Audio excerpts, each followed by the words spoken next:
नमस्कार दोस्तों, good evening. आप सभी का बहुत बहुत स्वागत है हमारे यूट्यूब चैनल करियर परिवार में। मैं मुकेश कुमार आप सबका बहुत बहुत स्वागत करता हूं। आज आपका टेस्ट होने वाला है टेस्ट नंबर आपका 13 और इसके पहले हम लोग 12 टेस्ट कंप्लीट कर चुके हैं। अगर आप 12 टेस्ट को नहीं देखें दोस्तों तो जाइए हमारे प्लेलिस्ट में या टेलीग्राम चैनल में, वहां पर आपको सभी टेस्ट मिल जाएगा। टेलीग्राम का लिंक आपको वीडियो के डिस्क्रिप्शन में दे दिया गया है, वहां से आप डायरेक्ट टेलीग्राम पर आप जा सकते हैं। सारा वीडियो का लिंक आपको मिल जाएगा, वहां से आप आराम से देख सकते हैं और इसका प्लेलिस्ट में भी आपको सारा दे दिया गया है, वहां से भी आप सभी वीडियो को देख सकते हैं आराम से। और देखिए आज ये है 75 प्रश्न, क्योंकि आपको डीएलएड जो प्रधान शिक्षक है उसमें आपको 75 प्रश्न ही पूछा जाएगा। देखिए ये जो प्रश्न है ये आपको प्रधान शिक्षक और प्रधानाध्यापक दोनों से संबंधित है, क्योंकि दोनों का लगभग सिलेबस जो है 90% आपका सेम है, तो आपका ये दोनों के लिए है। और 75 प्रश्न जो आपके पूछे जाएंगे वो डीएलएड प्रधान शिक्षक में पूछे जाएंगे, और 75 प्रश्न आपको डीएलएड से पूछा जाता है, 75 प्रश्न आपको सामान्य अध्ययन से पूछा जाएगा। जो तो आज का आपका टेस्ट है सामान्य अध्ययन, और इसमें हम लोग देखेंगे महत्वपूर्ण 75 प्रश्न जो आपको एग्जाम में आने की 100% संभावना है, और सभी प्रश्नों को यहाँ से हम डिटेल से देखने वाले हैं, पूरा निचोड़ वहाँ पर देखेंगे। तो और ये देखिए आपका व्हाट्सएप नंबर दे दिया गया है दोस्तों, आप इस नंबर पे कांटेक्ट करके हमारे जो पेड क्लास है जहाँ पर आपको पीडीएफ वगैरह आपको सारा चीज़ शेयर किया जाता है, पीडीएफ नोट्स वगैरह है ना। तो व्हाट्सएप ग्रुप है बनाया गया है एक सहयोग राशि के लिए, तो सहयोग आप कीजिए और हमारे व्हाट्सएप ग्रुप से जुड़ जाइए। वहाँ पर आपको जितने भी क्लास हुए हैं सभी के पीडीएफ वीडियो आपको सारा उपलब्ध करा दिया जाएगा, और आगे जो भी क्लास होगा उसका भी आपको मिलते रहेगा। आपको यहाँ तक मात्र एक बार आपको सहयोग करना है और आपको सब दिन आपको मिलते रहेगा जब तक आपका एग्ज़ाम ना हो जाए। तो चलिए स्टार्ट करते हैं दोस्तों आज का क्लास। और जितने भी प्रश्न है ना इसको आप छोड़िएगा नहीं, एक भी प्रश्न को आप स्किप नहीं कीजिएगा, क्योंकि स्किप करने से ना आपको समझ में नहीं आएगा। तो चलिए देखते हैं आज का पहला सवाल। कह रहा है कि निम्नलिखित में से किस एक अभिलेख में अशोक के व्यक्तिगत नाम का उल्लेख मिलता है। तो देखिए अशोक के व्यक्तिगत नाम का उल्लेख मतलब कि अशोक मिलता है उस अभिलेख में। तो अशोक के अभी तक लगभग 40 अभिलेख प्राप्त हो चुके हैं, जिसमें मास्की अभिलेख और गुर्जरा अभिलेख, ठीक है, ये दोनों इंपॉर्टेंट था। मास्की अभिलेख, गुर्जरा अभिलेख, नेत्तुर अभिलेख है, और एक उडे गोलम अभिलेख। इसमें आपको व्यक्तिगत नाम मिलता है अशोक का। तो इसका जो राइट आंसर हो जाएगा दोस्तों वो हो जाएगा आंसर नंबर डी हो जाएगा, ठीक है। चलिए दूसरा नंबर प्रश्न देखते हैं कि बुद्ध कौशाम्बी किसके राज्यकाल में आए थे। जी हाँ, जो महात्मा बुद्ध आए थे कौशाम्बी, वो किसके शासनकाल में आए थे। शतानिक के, उदयन के, बोधि के या फिर निचछू के शासनकाल में आए थे। सेकेंड का हो जाएगा आपका उदयन के शासनकाल में आए थे आपको कौशाम्बी, आंसर नंबर हो जाएगा आपका बी, ठीक है। नेक्स्ट चलते हैं आपका थर्ड नंबर। प्रश्न कह रहा है कि भारत के मुगल शासक बनने पर जहीरुद्दीन मोहम्मद ने नाम रखा था। जी हाँ, जब ये भारत का शासक बना था जहीरुद्दीन मोहम्मद, तो इन्होंने क्या नाम रखा था। ऑप्शन है बाबर, हुमायूं, जहांगीर या फिर बहादुर शाह। तो इन्होंने नाम रखा था आपका बाबर, यानी कि जहीरुद्दीन मोहम्मद बाबर। और इन्होंने पानीपत के प्रथम युद्ध जो हुआ था आपका 27 अप्रैल 1526, ठीक है, 1526 में हुआ था। और इसी युद्ध के बाद इन्होंने मुगल साम्राज्य की नींव डाली थी। किसने? तो बाबर ने, याद रखिएगा। और पानीपत का अभी तक 3 युद्ध हो चुका है, 1526, 1556 और 1761 में। तीनों युद्ध का डेट ध्यान रखना है। नेक्स्ट है आपका 4 नंबर। कह रहा है कि महारानी लक्ष्मीबाई की समाधि कहाँ स्थित है। बताइए महारानी लक्ष्मीबाई की समाधि कहाँ है। मंडला में, मांडू में, जबलपुर में या फिर ग्वालियर में। तो इनकी जो समाधि है दोस्तों वो हो जाएगा ग्वालियर में इसकी समाधि है, ठीक है। और इनकी जो मृत्यु हुई थी वो ग्वालियर में हुई थी और वहीं इनका समाधि बनाया गया है। और जन्म इनका कहाँ हुआ था, तो जन्म इनका हुआ था आपको वाराणसी में, ठीक है, वाराणसी में जन्म हुआ और ग्वालियर में इनकी मृत्यु हुई, वहीं पर समाधि बनाया गया। नेक्स्ट है आपका 5 नंबर की जैन धर्म का आधारभूत बिंदु क्या है। तो जैन धर्म का आधारभूत बिंदु क्या है। कर्म है, निष्ठा है, अहिंसा है या फिर विराग है। 5 का क्या होगा, तो अहिंसा हो जाएगा आपका राइट आंसर, आंसर नंबर हो जाएगा सी। जैन धर्म में टोटल कितने तीर्थंकर हुए थे, तो टोटल 24 तीर्थंकर हुए थे, और जो सबसे लास्ट वाले थे वो थे भगवान महावीर, ठीक है, जिनका जन्म कहाँ हुआ था, तो वैशाली में हुआ था, यानी कि बिहार के वैशाली में, और जिनकी मृत्यु कहाँ हुई थी, तो पावापुरी में हुई थी। नेक्स्ट है आपका कि त्रिपिटक क्या है दोस्तों। तो त्रिपिटक है ये 3 पुस्तकों का संग्रह है। ठीक है, त्रिपिटक जो है ये बौद्ध ग्रंथ में सर्वाधिक महत्वपूर्ण ये संग्रह है, और बुद्ध की जब मृत्यु हो गई थी तो उनकी जो शिक्षाएं थी उसको संकलित करके 3 भागों में बांटा गया था, उसी को कहा जाता है त्रिपिटक। तो इसका राइट आंसर क्या हो जाएगा, यानी कि आंसर नंबर डी हो जाएगा। तो इसमें बुद्ध के उपदेश का संग्रह है इसमें। ठीक है, तो आंसर हो जाएगा आपका डी। अगला प्रश्न चलते हैं आपका 7 नंबर। कह रहा है कि ब्रिटिश शासन के दौरान भारत में उद्योगों का कोई स्वतंत्र विकास नहीं हुआ, इसका कारण क्या था दोस्तों। जब ब्रिटिश शासन था तो भारत में कोई भी उद्योग का स्वतंत्र विकास नहीं हो पाया था। तो इसका मेन कारण क्या था, तो मेन कारण जो इसका था वो था धनिक वर्ग द्वारा भू संपत्ति में निवेश करने को तरजीह दिया जाना। ठीक है, तो इसका आंसर हो जाएगा आंसर नंबर डी। ठीक है, चलिए अगला प्रश्न हम देख लेते हैं 8 नंबर। प्रश्न कह रहा है कि महाराणा सांगा ने इब्राहिम लोदी को किस युद्ध में पराजित किया था। जी हाँ, तो महाराणा सांगा इब्राहिम लोदी को जो पराजित किया था वो किया था 1518 ईस्वी में, 1518 में किया था, और वो युद्ध का नाम था खातोली का युद्ध। तो आंसर हो जाएगा आपका आंसर नंबर ए। खातोली के युद्ध में महाराणा सांगा और इब्राहिम लोदी के मध्य लड़ाई हुआ था, जिसमें इब्राहिम लोदी पराजित हो गया था और महाराणा सांगा जीत गया था। नेक्स्ट है आपका कि 1857 की क्रांति सर्वप्रथम कहाँ से प्रारंभ हुई। जी हाँ, भारत की जो प्रथम स्वतंत्रता क्रांति था 1857 की क्रांति, वो शुरुआत कहाँ से हुई थी, तो मेरठ से हुई थी। कहाँ से हुई थी, तो मेरठ से इसकी शुरुआत हुई थी। और कब हुई थी, तो 10 मई 1857 को, 10 मई 1857 को ये शुरुआत हुई थी। और शुरुआत होने का तत्कालीन कारण क्या था, तो यही था कि जो चर्बी युक्त जो कारतूस था उसको मतलब कि चलाने से इनकार कर देना। ठीक है, आंसर हो जाएगा आपका आंसर नंबर सी। नेक्स्ट है कि वैदिक युग में प्रचलित लोकप्रिय शासन प्रणाली थी। तो वैदिक युग में जो शासन चलाया जाता था वो कैसा होता था, निरंकुश था या प्रजातंत्र था या गणतंत्र था या वंश परंपरागत था। देखिए, तो उस समय जो शासन चलता था दोस्तों, तो वो वंश परंपरागत चलता था ना, यानी कि जो राजा है उसका बेटा, जो बड़ा बेटा है वही बनेगा, फिर उसका बड़ा बेटा वही बनेगा, है ना। तो इस प्रकार से उस समय शासन चलता था। आंसर हो जाएगा आपका डी नंबर। ठीक है, नेक्स्ट है आपका कि नरम दल और गरम दल। जी हाँ, बहुत इंपॉर्टेंट प्रश्न है, बताइए नरम दल और गरम दल के रूप में भारतीय राष्ट्रीय कांग्रेस का विभाजन किस अधिवेशन में हुआ था। देखिए, कांग्रेस का विभाजन हुआ था आपका 1907 ईस्वी में। ठीक है, कांग्रेस का विभाजन हुआ 1907 में, और ये सूरत अधिवेशन में हुआ था। और ये जो अधिवेशन हो रहा था ये 23वां अधिवेशन था आपका कांग्रेस का। तो इसमें मतलब कि अध्यक्ष के लिए दोस्तों इसमें मतलब बहस हो गया। ठीक है, उदारवादी और उग्रवादी के बीच में, यानी कि गरम दल और नरम दल के बीच में इसमें बहस हो गया। तो जो उग्रपंथी के मतलब जो अध्यक्ष बनना चाहते थे वो थे लाला लाजपत राय, और जो उदारवादी के तरफ से अध्यक्ष बनना चाहते थे वो थे रास बिहारी घोष।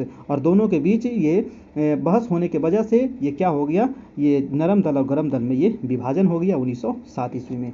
तो गरम दल के तरफ से कौन कौन थे, तो वो थे लाल बाल पाल, आपको पता ही है ना, लाला लाजपत राय, बाल गंगाधर तिलक और बिपिन चंद्र पाल। तो इसका जो आंसर हो जाएगा वो हो जाएगा आपका सूरत अधिवेशन में ये घटना हुई थी आपका 1907 ईस्वी में। अगला है आपका 12 नंबर। कह रहा है कि क्रांतिकारी चंद्रशेखर आज़ाद को अंग्रेजों ने कैसे मार डाला था। जी हाँ, जो क्रांतिकारी चंद्रशेखर आज़ाद थे इनको अंग्रेजों ने कैसे मारा था, तो फांसी दे करके, मारपीट करके, मुठभेड़ में गोलियों से या सैनिक जीप से कुचल करके। 12 का क्या हो जाएगा, आंसर हो जाएगा सी नंबर, यानी कि मुठभेड़ में इनको गोली से मार दिया गया था। देखिए क्या हुआ था, तो ये घटना है आपका 27 फरवरी 1931 की। ये घटना कब की है, 27 फरवरी 1931 की घटना है, जब ये घिर गए थे, पुलिस से क्या हुए थे, ये घिर गए थे। कहाँ घिर गए थे, तो इलाहाबाद के अल्फ्रेड पार्क में। ठीक है, और इनके पास मात्र लास्ट में एक गोली बचा, और इन्होंने खुद वो गोली अपने मार लिए, क्योंकि ये अंग्रेज के हाथ नहीं आना चाहते थे। ठीक है, तो ये इनका आंसर क्या हो जाएगा, मुठभेड़ में गोलियों से ये मारे गए। नेक्स्ट हो जाएगा आपका 13 नंबर सवाल। कह रहा है कि जब रॉलेट एक्ट पारित हुआ था, रॉलेट एक्ट कब पारित हुआ था, तो बताइए। और उस समय भारत का वायसराय कौन था, बताइए। जब रॉलेट एक्ट पारित हुआ उस समय भारत का वायसराय कौन था। देखिए, रॉलेट एक्ट जो पारित हुआ था वो हुआ था 1919 ईस्वी में। ठीक है, तो उस समय जो वायसराय था दोस्तों भारत का, वो था लॉर्ड चेम्सफोर्ड। कौन था, लॉर्ड चेम्सफोर्ड। लॉर्ड चेम्सफोर्ड जो भारत में वायसराय रहा, कब से कब तक रहा, तो 1916 से लेकर के 1921 ईस्वी तक ये वायसराय रहा था आपका। आंसर हो जाएगा आपका आंसर नंबर सी। चलिए और रॉलेट एक्ट को ही क्या कहा जाता था, काला कानून कहा जाता था। अगला प्रश्न है आपका कि 14 नंबर, निम्नलिखित में से किसने वर्ष 1994 से लगातार भारत को स्वशासन देने पर बल दिया है? जी हाँ, तो 1904 से लगातार भारत को स्वशासन देने पर बल दिया है, वो कौन थे? तो 14 का क्या हो जाएगा आपका, उनका नाम था आपको दादा भाई नौरोजी। कौन थे दोस्तों? तो दादा भाई नौरोजी। देखिए 1904 ईस्वी में स्वशासन या स्वराज की मांग की गई थी, ठीक है, किसके द्वारा? तो दादा भाई नौरोजी के द्वारा, क्योंकि 1904 ईस्वी में जो कांग्रेस के जो अध्यक्ष थे वो दादा भाई नौरोजी ही थे, और इन्हीं के द्वारा 1904 ईस्वी में स्वशासन की मांग की गई थी। आपको स्वशासन या फिर स्वराज की भी कहा जाता है, लेकिन जो स्वराज की मांग की गई थी वो 1906 ईस्वी में की गई थी, ठीक है। ये क्वेश्चन कई बार पूछा गया है कि स्वराज की मांग की कब की गई, तो 1906 ईस्वी में दादा भाई नौरोजी के द्वारा। और पूर्ण स्वराज की कब मांग की गई थी, तो अगर पूर्ण जोड़ दिया जाए तो 1929 ईस्वी में मांग किया गया था, ठीक है। तो आंसर हो जाएगा आपका दादा भाई नौरोजी। अगला है आपका 15 नंबर, प्रश्न कह रहा है कि आज़ाद हिंद सरकार के निर्माण की घोषणा कब की गई थी? बहुत इंपॉर्टेंट सवाल है, क्योंकि आपको आधुनिक भारत से सबसे ज़्यादा प्रश्न आपको पूछा जाएगा। तो आज़ाद हिंद सरकार के निर्माण में घोषणा कब की गई थी? तो 15 का क्या हो जाएगा दोस्तों, आंसर नंबर सी, यानी कि 21 अक्टूबर 1943 को ये घोषणा हुई थी। देखिए इसमें हुआ क्या था, तो 4 जुलाई 1943 को हुआ था कि रास बिहारी बोस ने आज़ाद हिंद फौज की कमान किसको सौंप दिया? तो सुभाष चंद्र बोस को सौंप दिया था 4 जुलाई 1943 को। और फिर क्या हुआ कि 21 अक्टूबर 1943 को सुभाष चंद्र बोस ने सिंगापुर में, ठीक है, कहाँ? तो सिंगापुर में स्वतंत्र भारत की अस्थायी सरकार यानी कि आज़ाद हिंद सरकार का गठन किया था, ठीक है। तो इसका आंसर क्या हो जाएगा, आंसर नंबर सी। कहाँ किया था ये भी पूछा जाता है, तो याद रखिएगा सिंगापुर में किया था, ठीक है। नेक्स्ट है 16 नंबर कि महात्मा गांधी ने भारत में अपना पहला जन भाषण कहाँ दिया था? जी हाँ, तो महात्मा गांधी तो आए थे आपको भारत 1915 ईस्वी में, है ना, दक्षिण अफ्रीका से, ठीक है, 9 जनवरी 1915 को। इसीलिए 9 जनवरी को क्या मनाते हैं, प्रवासी भारतीय दिवस मनाते हैं। तो 1915 में आए, इन्होंने पहला जन भाषण भारत में कब दिए, है ना, भारत में पूछ रहा है आपको। तो भारत में पहला जो जन भाषण दिए थे वो 16 का हो जाएगा, वाराणसी में, ठीक है, वाराणसी में दिए थे। और कब दिए थे? तो 1916 ईस्वी में दिए थे। देखिए 1916 ईस्वी में क्या हुआ था, तो बनारस हिंदू विश्वविद्यालय की उद्घाटन किया गया था, ठीक है, बनारस हिंदू BHU जो है आपका वाराणसी में, उसका उद्घाटन किया गया था 1916 ईस्वी में, ठीक है, एनी बेसेंट के द्वारा, और इसी में वो उन्होंने भाषण दिए थे आपका। नेक्स्ट है आपका 17 नंबर, कह रहा है कि भगत सिंह का स्मारक कहाँ स्थित है? जी हाँ, भगत सिंह का जो स्मारक स्थित है दोस्तों वो हो जाएगा आपका फिरोजपुर में। कहाँ है? फिरोजपुर में शहीद भगत सिंह का स्मारक स्थित है। और इनको 23 मार्च को दोस्तों फांसी पर चढ़ा दिया गया था, ठीक है, 23 मार्च 1931 ईस्वी को। और इसीलिए 23 मार्च को क्या मनाया जाता है, तो शहीद दिवस मनाया जाता है। याद रखिएगा 23 मार्च शहीद दिवस, वेरी वेरी इंपॉर्टेंट है, याद रखना है। नेक्स्ट चलते हैं आपका 18 नंबर। वीडियो को सभी लोग एक बार लाइक कर दीजिए, जितने लोग देख रहे हैं। प्लीज़ आप लोग लाइक नहीं करते हैं, जितने लोग देखते हैं तो लाइक करने में कंजूसी क्यों करते हैं, पैसा थोड़ी लगता है ना। लाइक कर दीजिए, और चैनल पर नए हैं तो बगल में जो लाल लिखा हुआ है आपको सब्सक्राइब बटन, उसको आप दबा दीजिए, सब्सक्राइब हो जाएगा, ठीक है। तो इतना काम आपको करना है, और अपने दोस्तों को ज़रूर से ज़रूर शेयर करना है। शेयर का भी आपको ऑप्शन दिया हुआ है, शेयर भी ज़रूर कीजिए ताकि उनको भी फ़ायदा हो सके, ठीक है। सॉरी। चलते हैं नेक्स्ट सवाल। कह रहा है कि स्वराज को बतौर राष्ट्रीय मांग के रूप में सर्वप्रथम रखा था। स्वराज को राष्ट्रीय मांग के रूप में सर्वप्रथम किसने रखा था दोस्तों? तो 18 का क्या हो जाएगा आपका, दादा भाई नौरोजी। अभी आपको बताए थे कि 1906 ईस्वी में स्वराज की मांग की गई थी, किसके द्वारा? तो दादा भाई नौरोजी के द्वारा, क्योंकि कांग्रेस के जो अध्यक्ष कौन थे, तो 1906 ईस्वी में दादा भाई नौरोजी ही थे, और इन्होंने ही मांग किए थे आपका, ठीक है। चलिए, तो इसका आंसर हो गया सी। अगला है कि जन गण मन पहली बार किस अवसर पर गाया गया था? जी हाँ, जन गण मन जो हमारा राष्ट्रीय गान है, जन गण मन, इसको कौन लिखे थे? तो मूल रूप जो ये जो जन गण मन है ये बांग्ला भाषा में है। ये भी क्वेश्चन पूछा जाता है कि ये मूल रूप किस भाषा में है, तो बांग्ला भाषा में है। लिखे कौन थे? तो रविन्द्रनाथ टैगोर लिखे थे, ठीक है। तो क्वेश्चन कह रहा है कि पहली बार किस अवसर पर गाया गया था? तो ये पहली बार जो गाया गया था दोस्तों वो हो जाएगा आपका भारतीय राष्ट्रीय कांग्रेस का जो अधिवेशन हुआ था आपका 1911 ईस्वी में, उसी में इसको गाया गया था आपका। 27 दिसंबर 1911 को ये अधिवेशन हुआ था। तो पूरा डेट भी याद रखिएगा, 27 दिसंबर 1911 ईस्वी, और उसी अधिवेशन में इसको कलकत्ता अधिवेशन में गाया गया था। ठीक है। और जो हमारा राष्ट्रीय गान है जन गण मन, इसको मान्यता कब दिया गया था? हमारा राष्ट्रीय गान के रूप में इसको जो मान्यता दिया गया, ये आपका वेरी वेरी इंपॉर्टेंट है, कई बार पूछा गया है। मान्यता कब दिया गया? तो याद रखना है 24 जनवरी 1950 को। 24 जनवरी 1950 को इसको मान्यता दिया गया था। और हमारा देश गणतंत्र कब हुआ था? तो 26 जनवरी 1950 को, 2 दिन पहले मान्यता दिया गया था इसको। नेक्स्ट है आपका 20 नंबर, कह रहा है कि ब्रिटिश काल में दिल्ली के पहले भारत की राजधानी कहाँ थी? जी हाँ, तो पहले जो भारत की राजधानी थी वो कहाँ थी? तो कोलकाता थी। ठीक है। तो अब तो दिल्ली बन गया ना। दिल्ली में कब बना था? दिल्ली बना था आपको 1912 ईस्वी में।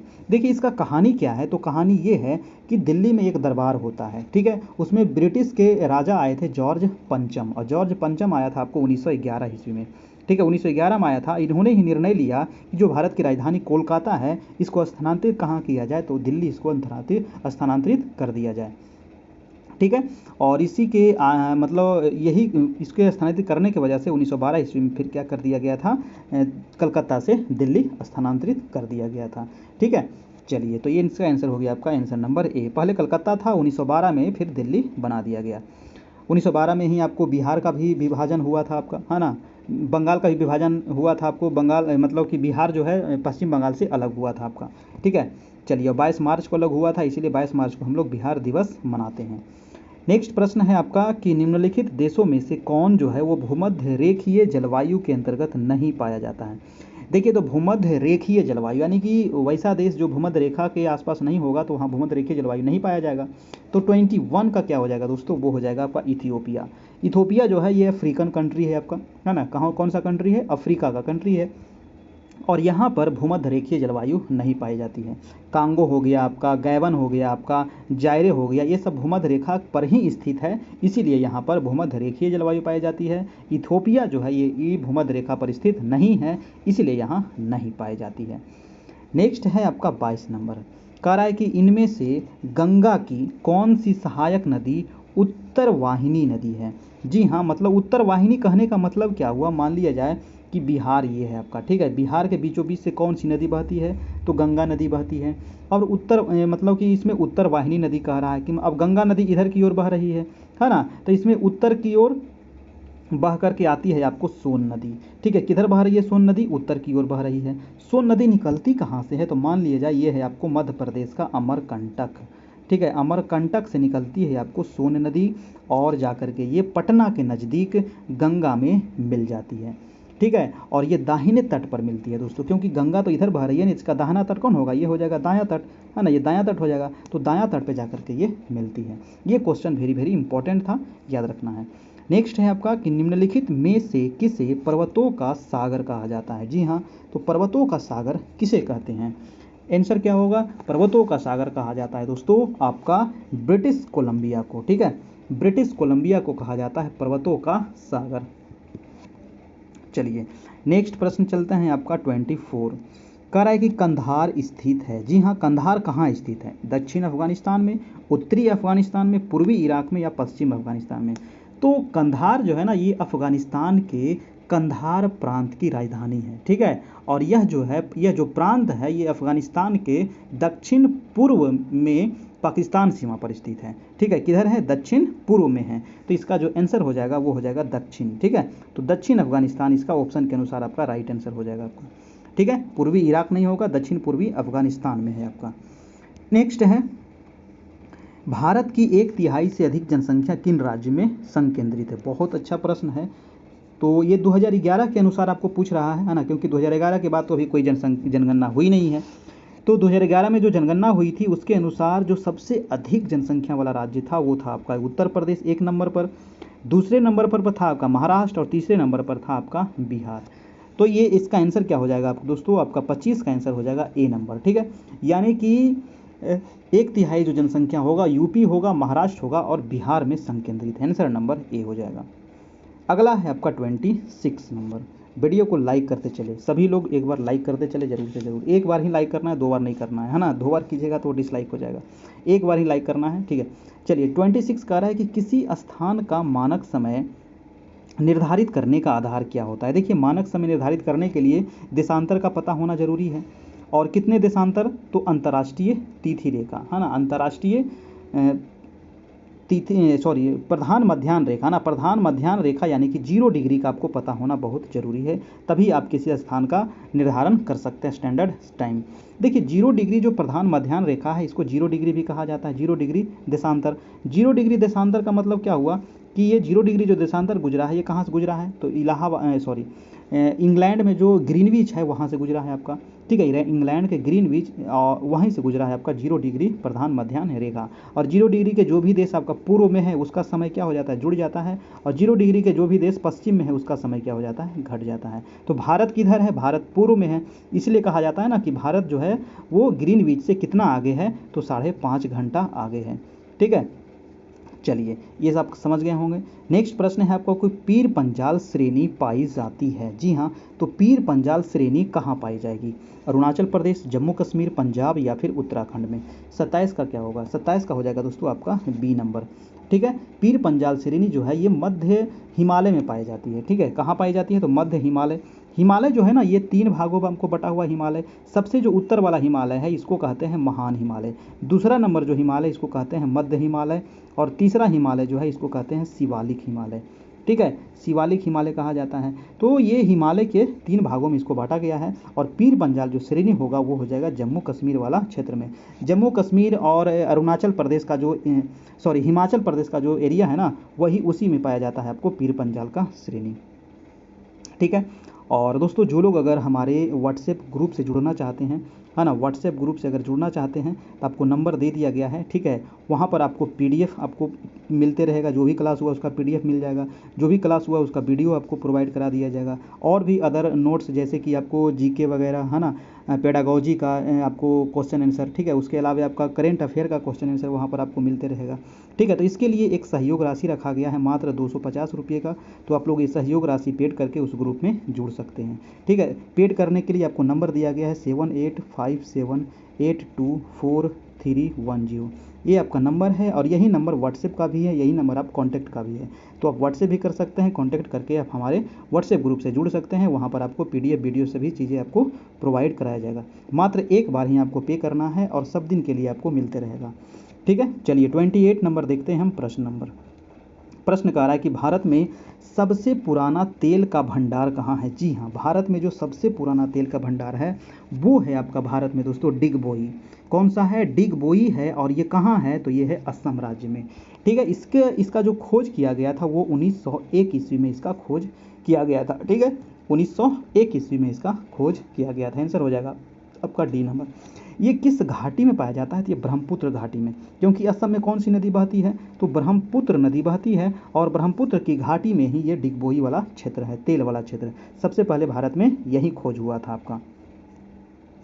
चलिए, अगला है आपका 29 नंबर प्रश्न। कह रहा है कि भारत के राज्यों का निम्नलिखित में से कौन सा युग्म सबसे पूर्वी और सबसे पश्चिमी राज्य को इंगित करता है? जी हाँ, तो भारत, चलिए इसको हम फिगर के माध्यम से आप लोग को समझाते हैं अच्छे तरीके से। देखिए, ये रहा आपका भारत का मानचित्र। खट से आपको एक सेकेंड में आपको भारत का मानचित्र मैं यहाँ पर बना दिया, ठीक है। तो ये रहा आपका भारत का मानचित्र। और यहाँ पर प्रश्न क्या कह रहा था कि सबसे पूर्वी और सबसे पश्चिमी। तो सबसे पूर्वी राज्य यानी पूरब आपका इधर है, पश्चिम आपका इधर है। तो सबसे पूर्वी हो जाएगा आपका अरुणाचल प्रदेश, ठीक है। और सबसे पश्चिमी कौन सा है? तो वो हो जाएगा आपका गुजरात। अगर पूछ लिया जाए कि सबसे उत्तरी कौन सा हो जाएगा तो ये हो जाएगा आपका जम्मू कश्मीर वाला, ठीक है। तो जम्मू कश्मीर हो जाएगा आपका, है ना, जम्मू एंड कश्मीर हो जाएगा। और देखिए, जम्मू कश्मीर जो है ना अब ये लद्दाख में चल गया है। अब तो ये जम्मू कश्मीर नहीं होगा, क्योंकि जम्मू कश्मीर अब बट गया है, केंद्र शासित प्रदेश 2 बन चुका है। तो ये हो जाएगा लद्दाख वाला, ठीक है। तो इस प्रकार से बट गया है आपका, 1 मिनट में इसको, हाँ, इस प्रकार से देखिए ये बट गया है। तो यहाँ पर ही हो गया आपका जम्मू कश्मीर और ये वाला इलाका हो गया आपको लद्दाख, ठीक है। लद्दाख वाला इलाका हो गया आपका। तो ये लद्दाख वाला क्षेत्र है। और सबसे उत्तर में और सबसे दक्षिण में हो जाएगा आपका तमिलनाडु, ठीक है। तो ये आप याद रखना है, पूर्व, पश्चिम, उत्तर, दक्षिण। तो इसका आंसर क्या हो जाएगा दोस्तों आपका? सबसे पूर्वी और पश्चिमी। पूरब में हो जाएगा आपका अरुणाचल प्रदेश और गुजरात। आंसर नंबर हो जाएगा आपका डी नंबर, ठीक है। चलिए, नेक्स्ट प्रश्न है आपका 30 नंबर। कह रहा है कि भारत की 2011 की जनगणना के अंतिम आंकड़ों के अनुसार उत्तर प्रदेश के किस शहर में जनघनत्व सर्वाधिक है? अब देखिए उत्तर प्रदेश का यहाँ पूछ लिया गया है, ऐसे उत्तर प्रदेश का नहीं पूछना चाहिए, है ना, क्योंकि आपको बिहार का एग्जाम है तो बिहार से संबंधित ही प्रश्न आपको ज़्यादा पूछेगा। ठीक है, तो चलिए उत्तर प्रदेश का पूछ लिया है तब बता ही देते हैं कि 2011 के अनुसार जो उत्तर प्रदेश का सबसे अधिक जो जनसंख्या घनत्व है दोस्तों, वो हो जाएगा आपका आंसर नंबर गाजियाबाद। ठीक है, गाजियाबाद जो आपका दिल्ली वाला जो सटा हुआ जो क्षेत्र है ना, तो आंसर हो जाएगा आपका आंसर नंबर डी। और यहाँ कितना है तो 3,971 व्यक्ति प्रति वर्ग किलोमीटर है। और सबसे अधिक कहाँ है, अगर भारत में पूछ लिया जाए कि सबसे अधिक जनसंख्या घनत्व कहाँ है, तो वो है आपका बिहार का। बिहार का कितना है तो 1106 व्यक्ति प्रति वर्ग किलोमीटर। नेक्स्ट है आपका कि निम्नलिखित में से कौन सा भारत के आर्थिक नियोजन का उद्देश्य नहीं है? आर्थिक नियोजन का उद्देश्य नहीं पूछ रहा है ना, तो कौन सा आर्थिक नियोजन का उद्देश्य नहीं है? जनसंख्या वृद्धि, औद्योगिक वृद्धि, आत्मनिर्भर, रोजगार उत्पन्न करना। तो 31 का देखिए जनसंख्या वृद्धि आप कीजिएगा, है ना, जनसंख्या जिस गति से बढ़ रही है तो आर्थिक नियोजन में इसका उद्देश्य हो सकता है, आर्थिक नियोजन में कुछ फायदा होगा नहीं, तो आंसर क्या हो जाएगा आपका ए नंबर। जितना कम जनसंख्या रहेगा उतना ही आप ज़्यादा सुखी संपन्न रहिएगा। ठीक है, तो आंसर हो जाएगा आपका ए। नेक्स्ट है कि हरित क्रांति में प्रयुक्त मुख्य पादप कौन सा है? यानी कि हरित क्रांति जो हुआ था आपका 1966-67 में हुआ था आपका, इसके जनक कौन थे तो एम एस स्वामीनाथन थे भारत में। वर्ल्ड लेवल पर कौन थे तो डॉक्टर नॉर्मन बोरलॉग जो अमेरिका के थे आपके। कह रहा है कि प्रमुख जो पादप यानी कि जो फसल का उपयोग किया गया था वो कौन सा था, तो उसमें मैक्सिकन गेहूं का उपयोग किया गया था। ठीक है, और इसीलिए सबसे अधिक जो फायदा हुआ था, जो सबसे अधिक उत्पादन होने लगा, वो गेहूं का उत्पादन में सबसे अधिक वृद्धि हुई थी आपकी। ठीक है, तो इसका आंसर क्या हो जाएगा आपका, आंसर नंबर हो जाएगा आपका डी नंबर। ठीक है, मैक्सिकन प्रजाति का ये गेहूं था। नेक्स्ट है आपका 33 नंबर प्रश्न, कह रहा है कि जीरो टिल बीज एवं उर्वरक ड्रिल विकसित किया गया था। तो जीरो टिल बीज एवं उर्वरक ड्रिल जो विकसित किया गया था दोस्तों, ये कहाँ विकसित किया गया था? 33 का क्या हो जाएगा आपका, 33 का आंसर हो जाएगा आपका आंसर नंबर बी, यानी कि जीबी पंत कृषि और प्रौद्योगिकी विश्वविद्यालय पंतनगर में इसका विकास किया गया था। ठीक है, जीरो टिल बीज और उर्वरक ड्रिल का। नेक्स्ट चलते हैं आपका 34 नंबर प्रश्न, कह रहा है कि जीएनपी और एनएनपी के मध्य क्या अंतर है? जी हाँ, काफ़ी अच्छा प्रश्न है। तो जीएनपी और एनएनपी के बीच में क्या अंतर है, तो इसका अंतर क्या हो जाएगा आपका, पूंजी अधिमूल्य के समान। ठीक है, पूंजी अधिमूल्य के समान। देखिए जीएनपी का मतलब क्या होता है, यानी सकल राष्ट्रीय उत्पाद में, सकल राष्ट्रीय उत्पाद में से अगर पूंजी अधिमूल्य को निकाल दिया जाता है तो शेष जो बचेगा वो मौद्रिक मूल्य को शुद्ध राष्ट्रीय उत्पाद कहा जाता है। ठीक है, तो इसका क्या आंसर हो जाएगा, पूंजी अधिमूल्य के समान। नेक्स्ट है कि भारत में योजना अवकाश यानी कि प्लान हॉलीडे हुआ था। तो भारत में योजना अवकाश कब हुआ था? जी हाँ, तो भारत में जो योजना अवकाश हुआ था वो हुआ था आपका 1966 के अकाल के बाद, क्योंकि 1966 में जो अकाल पड़ा था उसके 3 साल के लिए योजना अवकाश कर दिया गया था। यानी कि 1966 से लेकर के 1969 ईस्वी तक योजना का अवकाश कर दिया गया था। मतलब कि इस समय कोई भी योजना नहीं चलाई गई थी, पंचवर्षीय योजना इस समय बंद कर दिया गया था। आंसर क्या हो जाएगा आपका बी नंबर। नेक्स्ट है आपका 36 नंबर, सॉरी 36 नंबर, 70 नहीं, है ना, वीडियो को लाइक कर दीजिएगा। कह रहा है कि किस अर्थशास्त्री ने राष्ट्रीय आय पर पुरोगामी कार्य किया है? दोस्तों, तो राष्ट्रीय आय पर पुरोगामी कार्य किसने किया है, किस अर्थशास्त्री पूछ रहा है, तो वो हो जाएगा आपका VKRV राव, है ना, VKRV राव के द्वारा किया गया है। ठीक है, चलिए नेक्स्ट प्रश्न है आपका 37, बैंकिंग के क्षेत्र में CBS में C का पूर्ण रूप क्या होता है? देखिए CBS का फुल फॉर्म क्या होता है, तो कोर बैंकिंग सॉल्यूशन। ठीक है, तो कोर, इसका आंसर हो जाएगा आपका कोर, है ना, कोर बैंकिंग सॉल्यूशन। नेक्स्ट है आपका 38 नंबर, कह रहा है कि डॉक्टर अमर्त्य सेन जिन्हें 1998 में अर्थशास्त्र के नोबेल पुरस्कार प्राप्त हुआ था, इन्हें आर्थिक विकास के लिए दृष्टिकोण के लिए आपको समर्थित थे। देखिए तो जो अर्थशास्त्री हमारे थे अमर्त्य सेन, इनको नोबेल प्राइज दिया गया था 1998 में दिया गया था। ये किस लिए दिया गया था, ये क्वेश्चन पूछा गया है। तो इनको जो दिया गया था दोस्तों वो कल्याण अर्थशास्त्र के लिए दिया गया था अमर्त्य सेन को नोबेल प्राइज। ये क्वेश्चन कई बार आपको पूछा गया है। ठीक है, याद रखना है। नेक्स्ट है आपका 39 नंबर, कह रहा है कि निम्नलिखित में से कौन सी पंचवर्षीय योजना में सबसे अधिक विकास दर पाई गई थी? जी हाँ, तो सबसे अधिक जो विकास दर पाई गई है, अगर अभी तक की बात किया जाए, है ना, तो ऑप्शन के अनुसार तो इसमें दूसरा हो जाएगा, निम्नलिखित में से पूछा गया है तो निम्नलिखित में से हो जाएगा आपका 8वीं पंचवर्षीय योजना। अगर पूछा जाए कि अभी तक सबसे अधिक विकसित पंचवर्षीय योजना कौन सी थी तो वो हो जाएगा आपका 11वीं पंचवर्षीय योजना, लेकिन वो ऑप्शन के अनुसार हो जाएगा 8वीं पंचवर्षीय योजना। देखिए 8वीं पंचवर्षीय योजना का जो काल था वो था आपका 1992 से लेकर के 97 ईस्वी तक, ठीक है। और इसमें 6.7% तक इसमें वृद्धि प्राप्त किया गया था आपका, लेकिन जो 11वीं पंचवर्षीय योजना था उसमें 7.9% वृद्धि प्राप्त किया गया। तो सबसे अधिक सफल जो पंचवर्षीय योजना रहा वो रहा आपका 11वीं, ठीक है। 11वीं का काल क्या था तो 7 से लेकर के 12 तक था, ठीक है। 2007 से 12 तक था 11वीं पंचवर्षीय योजना का, ठीक है। और 8वीं का था 1992 से 97 तक, ठीक है। तो ये चीज़ आप ध्यान रखना है। अगला है आपका कि हरित क्रांति के फलस्वरूप गेहूं का प्रति एकड़ उत्पादन रिकॉर्ड अंक कितना था दोस्तों। देखिए जब हरित क्रांति हुआ था ना तो सबसे अधिक जो उत्पादन में वृद्धि हुआ वो गेहूं के उत्पादन में हुआ, और उस समय रिकॉर्ड वृद्धि हुआ था, है ना, रिकॉर्ड। तो रिकॉर्ड जो तोड़ वृद्धि हुआ था कितना हुआ था तो वो हुआ था आपका 2000 किलोग्राम, ठीक है। 2000 किलोग्राम प्रति एकड़ हुआ था आपका, ठीक है, 2000 किलोग्राम प्रति एकड़। तो ये हुआ था रिकॉर्ड वृद्धि। चलिए नेक्स्ट प्रश्न है आपका कि भारतीय संविधान में नीति निर्देशक तत्वों की प्रेरणा हमें किस संविधान से प्राप्त होता है। जी हाँ, भारत में जो नीति निर्देशक तत्व आपका शामिल किया गया है, नीति निर्देशक तत्व अनुच्छेद कितने में है तो 36 से लेकर के 51 तक है। भाग कितने में है तो भाग 4 में है। कहाँ से लिया गया है तो ये आयरलैंड से लिया गया है। कहाँ से लिया गया है, आयरलैंड से इसको लिया गया है, ठीक है। चलिए नेक्स्ट चलते हैं आपका, सर्वोच्च न्यायालय में सेवानिवृत्ति की आयु कितनी है। जी हाँ, जो सर्वोच्च न्यायालय के न्यायाधीश होते हैं वो कितने दिन पर रिटायर करते हैं तो आप याद रखिएगा कि 6 वर्ष या 65 वर्ष, 6 वर्ष या 65 वर्ष जो भी पहले पूरा हो जाएगा वो रिटायर कर जाएंगे, ठीक है। चलिए अगर मान लीजिए अभी अगर न्यायाधीश बनते हैं तो 6 साल तक वो न्यायाधीश रहेंगे, और 6 साल से पहले ही अगर उनका 65 साल पूरा गया तो वो रिटायर कर जाएंगे, है ना। तो मैक्सिमम कितना है 65 साल तक, ठीक है। चलिए नेक्स्ट प्रश्न चलते हैं आपका कि भारतीय संविधान के निम्नलिखित अनुच्छेदों में से कौन सा अनुच्छेद राज्य की सरकारों को ग्राम पंचायतों को संगठित करने का निर्देश देता है दोस्तों। तो ग्राम पंचायतों को संगठित करने का जो निर्देश देता है वो अनुच्छेद है आपका 40, ठीक है। अनुच्छेद 40 में किसका वर्णन है, ग्राम पंचायत का गठन, सीधा लिखा हुआ है ग्राम पंचायत का गठन। तो ऑप्शन आपका आंसर हो जाएगा आपका आंसर नंबर बी। अनुच्छेद 40 किसके अंतर्गत आएगा तो नीति निर्देशक तत्व के अंतर्गत आता है ना, ध्यान रखिएगा। अगला है आपका 44। देखिए वीडियो अच्छा लग रहा हो ना तो एक लाइक ज़रूर कर दीजिएगा, है ना। बहुत मेहनत लगता है, ठीक है, इतना आसान नहीं है डेली आपको रेगुलर 9 बजे से लाइव क्लास लेना, ठीक है। तो वीडियो को लाइक ज़रूर कर दीजिएगा, अपने दोस्तों को जरूर से ज़रूर शेयर कीजिएगा। और व्हाट्सएप ग्रुप में जुड़ना चाहते हैं तो आपको सहयोग करना होगा, उसके बाद आप व्हाट्सएप ग्रुप में जुड़ सकते हैं। सहयोग करने के लिए हमारा जो नंबर दिया गया है 7857824310, इस पर आपको 250 का सहयोग करना है, फिर आपको ग्रुप से हम जोड़ देंगे। वहाँ पर आपको PDF है, वीडियो है, नोट्स है, आपको प्रोवाइड कराते रहेंगे हर समय, ठीक है। चलिए 7857824310। अगला प्रश्न है आपका 44 नंबर।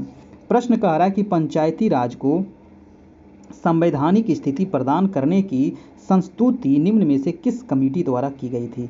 जी हाँ, तो पंचायती राज को जो संविधान में शामिल, क्योंकि जब हमारा संविधान बना था ना तो उस समय पंचायती राज नहीं था। पंचायती राज को कब शामिल किया गया था दोस्तों तो 73वां संविधान संशोधन हुआ था आपका 1992 ईस्वी में, ठीक है। और इसी समय पंचायती राज को जोड़ा गया था। तो किस कमेटी की अनुशंसा पर इसको जोड़ा गया था तो ये हो जाएगा आपका LM सिंघवी कमेटी की अनुशंसा पर इसको जोड़ा गया था, ठीक है। और हमारा जो पंचायती राज है वो कितने स्तरीय है तो त्रिस्तरीय पंचायती राज व्यवस्था हमारे देश में की गई है, ठीक है। कितनी स्तरीय, त्रिस्तरीय पंचायती राज। नेक्स्ट है आपका 45 नंबर। कह रहा है कि किस संविधान संशोधन द्वारा भारतीय नागरिकों के लिए 10 मूल कर्तव्य संविधान में जोड़े गए। देखिए भारत में जो मूल कर्तव्य है वर्तमान में उसकी संख्या है आपका 11, लेकिन जब ये स्टार्टिंग में जुड़ा था तो उस समय था आपका 10, और इसको जो जोड़ा गया था वो 42वें संविधान संशोधन हुआ था आपका 1976 ईस्वी में, और उसी समय इसको संविधान में जोड़ा गया था आपका, ठीक है। तो ये चीज़ आप ध्यान रखिएगा, ठीक है। चलिए, और इसमें जो 11वां जो जोड़ा गया था दोस्तों, 11वां जो मौलिक कर्तव्य वो 86वें संविधान संशोधन हुआ था आपका 2002 ईस्वी में, और इसमें आपको जोड़ा गया था आपको 11वें मूल कर्तव्य को, ठीक है। नेक्स्ट प्रश्न है आपका 46 नंबर। पंचायती राज को खाली स्थान के अंतर्गत स्वशासन की लड़ाई के रूप में संगठित किया था।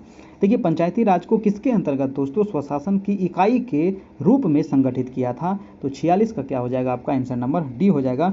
अभी आपको बताया ना कि पंचायती राज को 73वें संविधान संशोधन के तहत भारतीय संविधान में जगह दिया गया था आपको। आंसर नंबर क्या हो जाएगा आपका डी नंबर। कब किया गया था, तो 1992 में। ठीक है, पंचायती राज।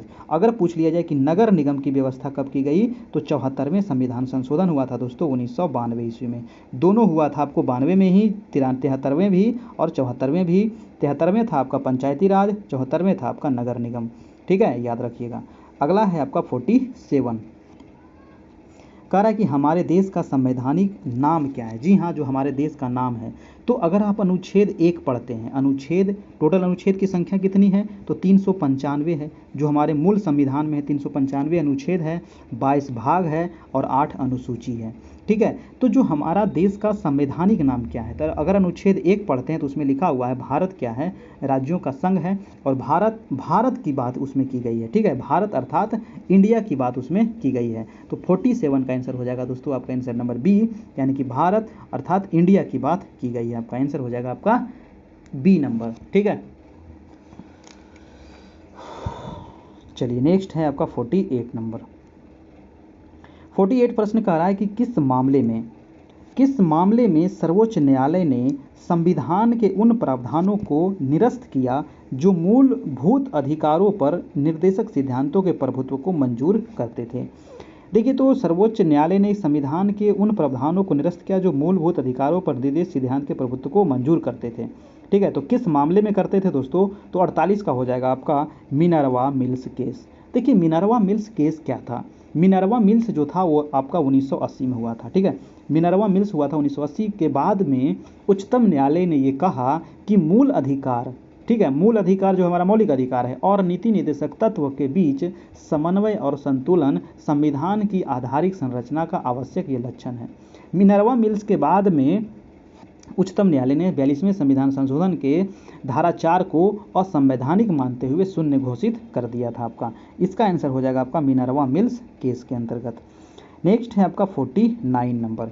49 कह रहा है कि राज्य के नीति निर्देशक सिद्धांत को भारतीय संविधान में शामिल किए जाने का उद्देश्य क्या था। जी हाँ, जो हमारा नीति निर्देशक तत्व जो शामिल किया गया है, आखिर इसका उद्देश्य क्या है भाई, इसका उद्देश्य क्या है। 3651 जो आपको जोड़ दिया गया है, 36 से 51 मूल कर्तव्य जो नीति निर्देशक तत्व जोड़ा गया है, भाग कितने में है, भाग 4 में है, आयरलैंड से लिया गया है। इसको जोड़ने का जो मेन उद्देश्य था वो था कि सामाजिक और आर्थिक प्रजातंत्र को स्थापित करना। ठीक है, क्या उद्देश्य था कि भारत में कल्याणकारी राज्य की अवधारणा के लिए, है ना, यानी कि हमारा जो समाज है और आर्थिक प्रजातंत्र को कैसे स्थापित किया जाए, इसी के लिए नीति निर्देशक तत्व सिद्धांत को अपनाया गया था। नेक्स्ट है आपका 50 नंबर। कह रहा है कि भारतीय संविधान का प्रथम प्रारूप तैयार किया गया था। जी हाँ, भारतीय संविधान का जो प्रथम प्रारूप तैयार किया गया था वो तैयार किया गया था दोस्तों BN राव के द्वारा। BN राव आंसर हो जाएगा आपका आंसर नंबर बी। ठीक है, किसके द्वारा, BN राव के द्वारा। नेक्स्ट है आपका 51 नंबर। कह रहा है कि ताप के निम्नलिखित में से किस पैमाने में ऋणात्मक मान नहीं होता है। तो ताप के किस में ऋणात्मक नहीं होता है, ऑप्शन है आपको सेल्सियस, फ़ारेनहाइट, केल्विन या फिर र्यूमर। तो ऋणात्मक जो नहीं होता है वो होता है केल्विन में ऋणात्मक नहीं होता है, सेल्सियस में भी ऋणात्मक हो सकता है, फ़ारेनहाइट में भी, र्यूमर में भी। ठीक है, आंसर हो जाएगा सी नंबर। नेक्स्ट है आपका 52 नंबर कि मथने के पश्चात, है ना, कि मथने, है ना, जब मथा जाता है तो मथने के पश्चात क्रीम का दूध से पृथक हो जाने का कारण क्या है। जी हाँ, तो इसको कहा जाता है दोस्तों अपकेंद्री बल।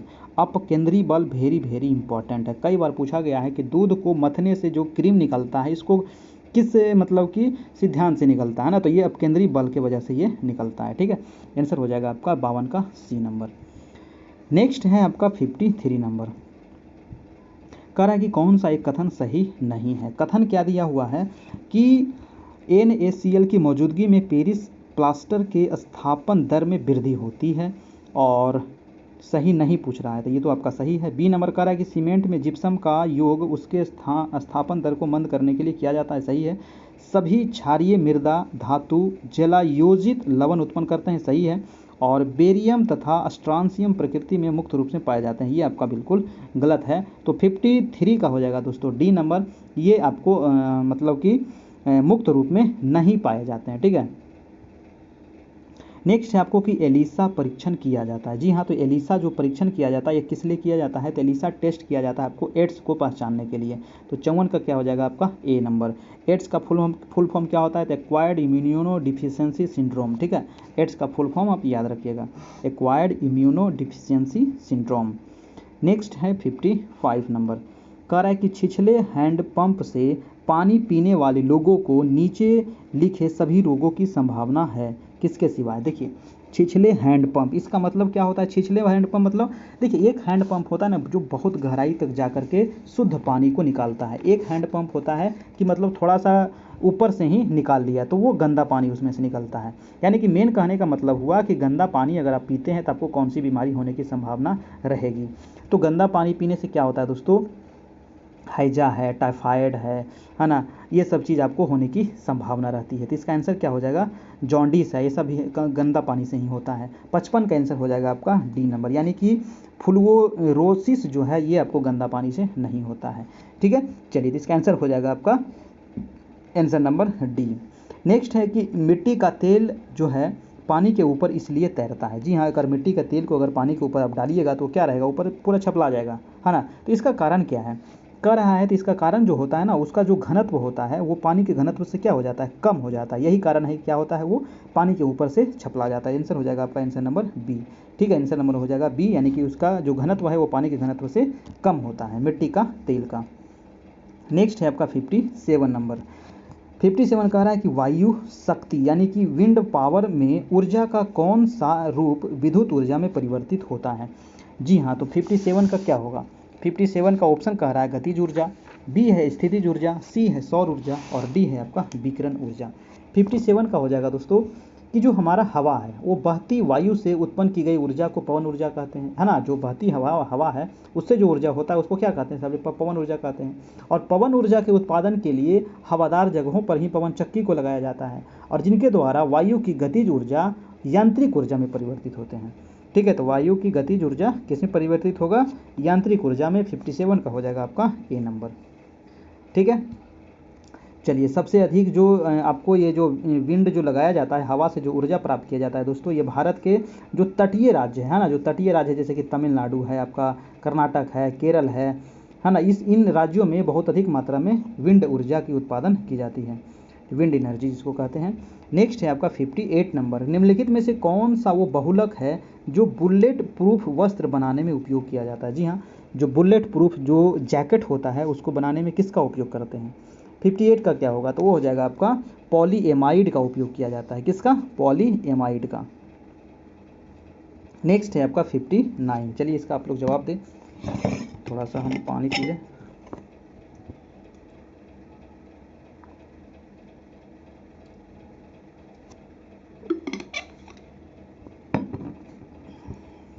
जी हाँ, तो प्रश्न क्या है आपका? प्रश्न कारक निम्नलिखित में से कौन सा विटामिन एवं उसकी कमी वाला रोग सुमेलित नहीं है? विटामिन और उसकी कमी वाला रोग सुमेलित नहीं है। तो कैल्सीफेरोल अस्थि रुग्णता, नाइसिन हो जाएगा पेलाग्रा, कोबालामिन हो जाएगा संघातिक रक्ताल्पता, या फिर राइबोफ्लेविन बेरी। कौन सा इसमें सुमेलित नहीं है? तो 59 का क्या होगा? आंसर नंबर डी जो है दोस्तों, ये बेरी जो रोग है ये राइबोफ्लेविन से नहीं होता है। तो इसका आंसर क्या हो जाएगा आपका? बेरी। B1 विटामिन B1 का जो बेरी होता है ये विटामिन B1 की कमी से होता है ना। तो B1 का नाम क्या है, रासायनिक नाम? तो इसका नाम रासायनिक नाम है आपका थायमीन। ठीक है, इसका रासायनिक नाम क्या है? तो थायमीन, याद रखना है, पूछा जाता है ना। B1 का रासायनिक नाम थायमीन है। चलिए, अगला सवाल है आपका 60 नंबर। कह रहा है कि मानव शरीर का कौन सा भाग जो है वो शरीर ताप को नियंत्रित रखता है? जी हाँ, बहुत अच्छा प्रश्न है। तो शरीर ताप को नियंत्रित कौन रखता है दोस्तों? तो वो हो जाएगा आपका फेफड़ा। ठीक है, फेफड़ा एक जो प्रमुख श्वसनांग जो होता है ना, जो कि शरीर ताप को नियंत्रित रखता है। आंसर हो जाएगा बी नंबर। चलिए, यहाँ पर कुछ मैथ का सवाल दिया गया है तो इसको हम स्किप करते हैं, है ना। मैथ का हम अलग से वीडियो आप लोग सभी के लिए डाल देंगे, है ना। मैथ का अलग से क्लास लेंगे और मैथ और रीजनिंग का भी हम अलग से क्लास लेंगे। ठीक है, तो इसको हम यहाँ पर हटाते हैं क्योंकि वीडियो काफ़ी लंबा हो जाएगा आपका। इसीलिए हम मैथ को यहाँ पर स्कीप कर देते हैं। चलिए नेक्स्ट देखते हैं आपका 70 नंबर प्रश्न, क्योंकि यहाँ पर 75 प्रश्न होगा। 75 में आपको 10 क्वेश्चन मैथ से भी पूछा जाएगा और मैथ और रीजनिंग मिला करके 10 क्वेश्चन वो आपको पूछा जाएगा। ठीक है, चलिए, और वीडियो को सभी लोग लाइक कर दें। चलिए 70 नंबर प्रश्न क्या कह रहा है कि निम्न वाक्य के लिए उचित तर्क क्या होगा। हम मानव जीवन से भ्रष्टाचार को हटा सकते हैं निम्नलिखित के द्वारा। जी हाँ, हम जो मानव हैं ये भ्रष्टाचार को कैसे हटा सकते हैं अपने लाइफ से। तो ऑप्शन कह रहा है कि वर्ग विहीन समाज बनाकर, या निजी संपत्ति का उन्मूलन करके, या जनता के शिक्षित करके, या उपरोक्त में से कोई नहीं। तो 70 का हो जाएगा दोस्तों, जनता को शिक्षित करके। सबसे बढ़िया चीज़ है शिक्षित करना। लेकिन वर्तमान स्थिति में क्या देख रहे हैं ना कि बिहार में या फिर सेंट्रल लेवल पर जनता को मूर्ख बनाया जा रहा है सरकार के द्वारा। ठीक है, तो जनता को अगर शिक्षित हो जाएगा ना तो क्या हो जाएगा, हमारा जो देश है वो भ्रष्टाचार मुक्त हो सकता है। ठीक है, आंसर हो जाएगा सी नंबर। नेक्स्ट है कि ऑस्ट्रेलिया की राजधानी। जी हाँ, ऑस्ट्रेलिया जो है ये आपको इसको द्वीपीय देश भी कहा जाता है ऑस्ट्रेलिया को, क्योंकि ऑस्ट्रेलिया के चारों ओर क्या है, ऑस्ट्रेलिया के चारों ओर जो है वो जल ही जल है ना। ऑस्ट्रेलिया के चारों ओर क्या है, जल ही जल है, इसीलिए इसको द्वीपीय देश भी कहा जाता है। ऑस्ट्रेलिया की राजधानी जो है वो है आपका कैनबरा। ठीक है, कहाँ है राजधानी, तो कैनबरा इसकी राजधानी है। ठीक है, नेक्स्ट चलते हैं आपका 72 नंबर प्रश्न का आ रहा है कि भारतीय बागवानी विश्वविद्यालय कहाँ स्थित है दोस्तों।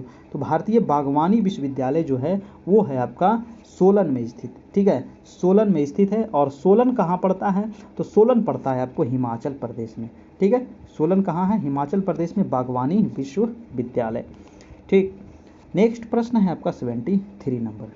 73 का आ रहा है कि संसद या विधानसभा के किसी सदस्य की सदस्यता तब समाप्त समझी जाती है जब वह बिना सदन को सूचित किए अनुपस्थित रहता है। जी हाँ, अगर आप संसद के हो या फिर विधानसभा में अगर आप लगातार 60 दिन तक अनुपस्थित रहते हैं, ठीक है, यानी कि 2 महीने तक अगर आप अनुपस्थित रहते हैं बिना बताए हुए, बिना कुछ सूचना दिए हुए, तो क्या किया जाएगा, आपकी जो सदस्यता है वो समाप्त हो जाएगी। कितने दिन तक, 60 दिन तक। क्वेश्चन पूछा जाता है तो ये तो आपका इंपॉर्टेंट हो गया, बहुत इंपॉर्टेंट क्वेश्चन है। तो संसद में कितने अनुच्छेद के तहत, तो 101 के अनुच्छेद के तहत। और विधानसभा में कितने अनुच्छेद के तहत, तो 190 के अनुच्छेद के तहत अगर आप बिना सूचना दिए हुए अगर अनुपस्थित रहते हैं तो 60 दिनों के बाद आपकी सदस्यता को समाप्त समझी जाएगी। ठीक है, नेक्स्ट प्रश्न है आपको कि विश्व रक्तदान दिवस कब मनाया जाता है। जी हाँ, वेरी इंपॉर्टेंट है, विश्व रक्तदान दिवस। तो रक्तदान दिवस कब मनाते हैं दोस्तों, तो 14 जून को मनाते हैं रक्तदान दिवस। चलिए, तो इसका आंसर हो गया बी नंबर। आज का लास्ट प्रश्न है कि एज यू लाइक इट किसकी रचना है। जी हाँ, जाते जाते वीडियो को जरूर से जरूर लाइक कीजिएगा, जरूर से जरूर लाइक कीजिए। चैनल पर नए हैं, चैनल को जरूर से जरूर जो लाल बटन दिख रहा है आपको उसको सब्सक्राइब कर लीजिए और बेल आइकन जरूर प्रेस कर लीजिए ताकि आने वाला जो वीडियो है उसका नोटिफिकेशन आपको मिलते रहेगा। डिस्क्रिप्शन में आपको टेलीग्राम का लिंक दिया गया है, वहाँ पर जितने भी क्लास हुए हैं सारा वीडियो का लिंक आपको शेयर कर दिया गया है। प्लेलिस्ट में भी जा करके आप सारा वीडियो देख सकते हैं। अब इसका आंसर बताइए कि एज यू लाइक इट किसकी रचना है। तो आंसर हो जाएगा आपका शेक्सपियर की ये रचना है। ठीक है, किसकी रचना है, शेक्सपियर की ये रचना है as you like it. Answer number B हो जाएगा। तो ये रहा दोस्तों आज का क्लास, आपको कैसा लगा जरूर से जरूर दोस्तों आप इसके बारे में बताइएगा, है ना। नीचे आप कमेंट करके जरूर से जरूर बताइए। ये इसका आंसर भी दिया हुआ है। और अब है प्रधान शिक्षक और प्रधानाध्यापक। जो हमारे प्रधान शिक्षक और प्रधानाध्यापक की तैयारी कर रहे हैं तो प्लीज़ आप सभी लोग सहयोग करें। और सहयोग करने के लिए दोस्तों अगर आप सहयोग करते हैं तो आपको व्हाट्सएप ग्रुप में ऐड किया जाएगा। अगर आप सहयोग करते हैं तो व्हाट्सएप ग्रुप में आपको ऐड किया जाएगा। आपको वहाँ पर PDF फ्री में प्रोवाइड कराया जाएगा। जो भी क्लास हुआ है उसका PDF आपको मिल जाएगा, वीडियो आपको मिल जाएगा, अदर आपको नोट्स मिल सकता है जैसे कि जनरल नॉलेज का, पेडागोजी का, या फिर आपको करेंट अफेयर का। तो ये सब चीज़ आपको वहाँ पर प्रोवाइड करते रहेंगे। आपको एक ही बार मात्र 251 का सहयोग करना है। उसके बाद जब तक आपकी एग्ज़ाम न हो जाए आपको ये ग्रुप बना रहेगा, उसमें आपको शेयर किया जाएगा। तो एक सहयोग है आपसे और क्लास तो आपकी बिल्कुल फ्री है। और गूगल पे के लिए आपको ये नंबर दे दिया गया है, इस नंबर पे आपको पेमेंट करना है। ठीक है, चलिए अब नीचे चलते हैं दोस्तों। तो आपका सीटेट का भी क्लास चल रहा है, सीटेट का क्लास स्टार्ट हो चुका है। तो जो लोग अगर सीटेट की तैयारी कर रहे हो तो सीटेट के लिए भी हमारे पास क्लास चल रहा है अभी सोशल साइंस का। सोशल साइंस में आपको हिस्ट्री, ज्योग्राफी, पॉलिटी का ये अलग अलग आपको पढ़ाया जाएगा तीनों, मात्र 501 रुपये इसका चार्ज है। उसके अलावा यहाँ पर हिंदी, संस्कृत और पेडागोजी का भी क्लास हो रहा है और इसका मात्र अभी चार्ज 1000 रखा गया है। ये बहुत जल्द आपका ये इंक्रीज हो जाएगा। जैसे ही नोटिफिकेशन आता है तो आपका इंक्रीज हो जाएगा, क्योंकि नोटिफिकेशन आपका अप्रैल में आने वाला है। ठीक है, अप्रैल में आपका सीटेट का नोटिफिकेशन आने वाला है और ये जैसे ही नोटिफिकेशन आएगा दोस्तों तो इसका इंक्रीज हो जाएगा फ़ी। तो अभी अगर आप लेना चाहते हैं एडमिशन तो ले लें। तो आज आपका 13 नंबर टेस्ट समाप्त हो गया। इसके आज टोटल 13 टेस्ट हो गया आपका और ये 75 प्रश्न, क्योंकि 75 प्रश्न ही आपको सामान्य अध्ययन के पूछे जाएंगे। वीडियो कैसा लगा जरूर से ज़रूर बताइएगा। आप सभी का इंतज़ार रहता है, बहुत बेसब्री से इंतज़ार रहता है, क्योंकि आप जब लाइक करते हैं, कमेंट करते हैं तो काफ़ी अच्छा लगता है, मोटिवेट होते हैं। ठीक है, और आप सभी के लिए ना चाहते हुए भी हम डेली वीडियो बनाते हैं ताकि आप सभी को कुछ ना कुछ फ़ायदा हो सके। ठीक है, और ये रहा आपका व्हाट्सएप ग्रुप। इस नंबर पे आप सहयोग करके हमारे व्हाट्सएप कर सकते हैं और आप व्हाट्सएप ग्रुप में जुड़ सकते हैं दोस्तों। टेलीग्राम का भी लिंक दे दिया गया है डिस्क्रिप्शन में, वहाँ से ज्वाइन कर लीजिए सभी लोग। ठीक है, फिर हम दोस्तों कल मिलेंगे इसी चैनल पर इसी समय रात्रि 9 बजे से। डेली आपका क्लास होता है रात में 9 बजे से, तो आप लोग फिर कल मिलिएगा रात में 9 बजे से। तब तक के लिए good night, good bye, take care, धन्यवाद।